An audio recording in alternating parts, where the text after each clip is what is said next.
standards that required for our members is they must adhere to ethical business standards.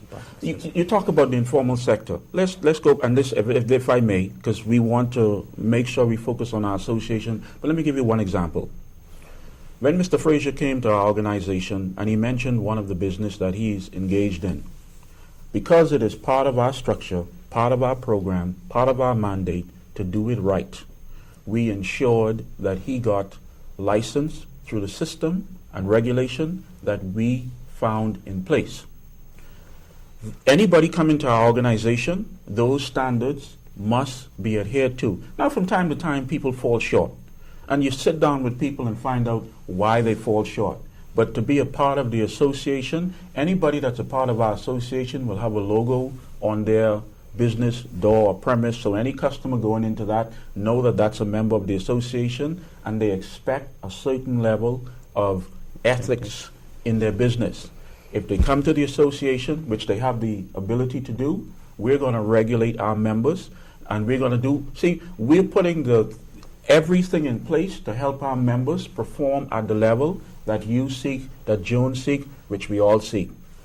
The majority of business people want to operate at that level because that's how we make our money, properly serving our clients. The Chamber of Commerce has the same thing, that you have to practice in a certain way. You must have these high ethical standards, and that is why some people were denied entrance in the Bahamas Chamber of Commerce. Well, Jones, now you are going to have one hell of a time if you want the informal sector to be a part of the Bahamas Business Association, because the informal sector, most of the people in the informal sector, they believe in shortcut, like Godfrey said, and doing it however I want to do it because I want to make a fast buck.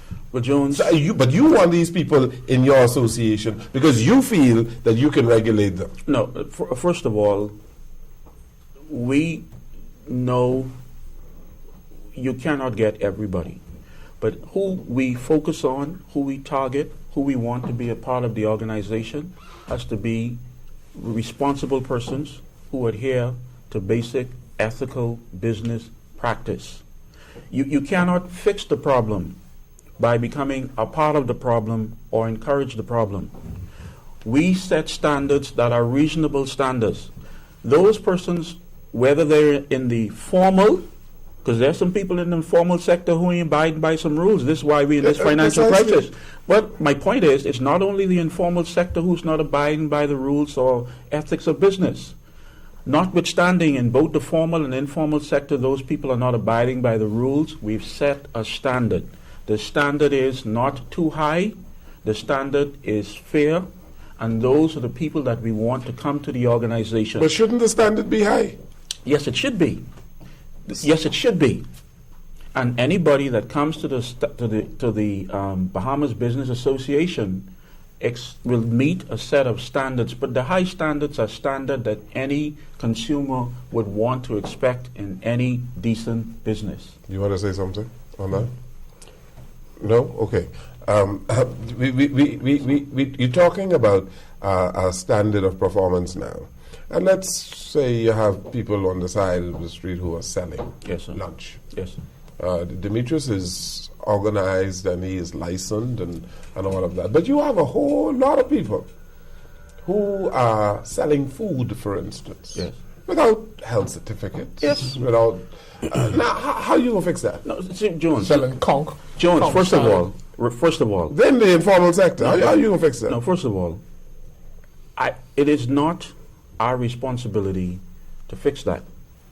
What our responsibility is to present to all and sundry an organization that has certain ethical standards that every consumer or business person or government official should expect when they're spending their money. So you are not appealing to all and sundry in the business community? Jones, our job is to appeal. First of all, you said that you want people with 100 employees or less. Yes. So you're not appealing to everybody in the business community. That's correct. If I have 103 employees, I need not apply. If you have 103 employees, Jones, according to our standards, I'm sure if you... Well, let me take it a little higher then. Okay. If I have 140 people, no, if should I apply?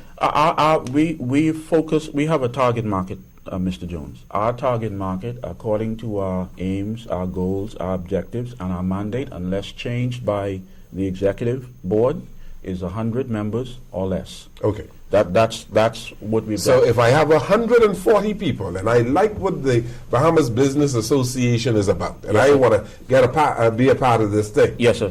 I need not apply. No, here's what you do, Jones. Now you got to be consistent. No, now. I You're beg your talking about standards now. Yes, but let me answer. Let me Okay. answer. All How right. much you got? 140.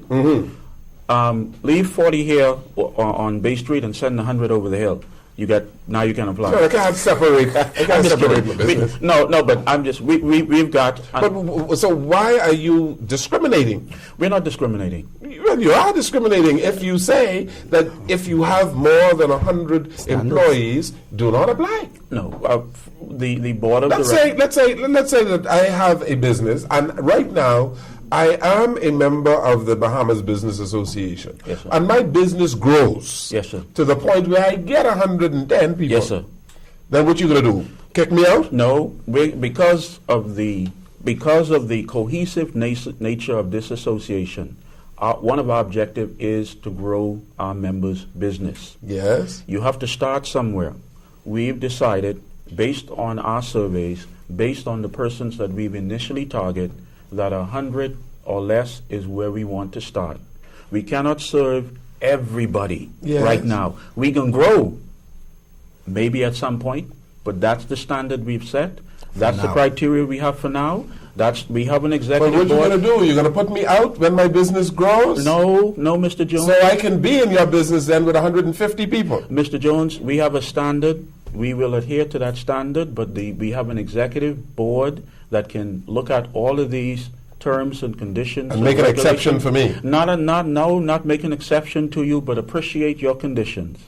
But our standards, we have our regulation and our standards, and that's our target market at this point: 100 members or less. Okay. Mr. Smith, Final question. Jones did a program the other day in Abaco, and one of the issues that came out is our community is growing up like Topsy. Yes, sir. What is your view on zoning and trying to have order and live in a more regulated society? Mr. Enos, that speaks to the issue that we've been speaking to for the past 10 minutes. There has to be rules, there has to be regulation, there has to be orders, there has to be standards. But that speaks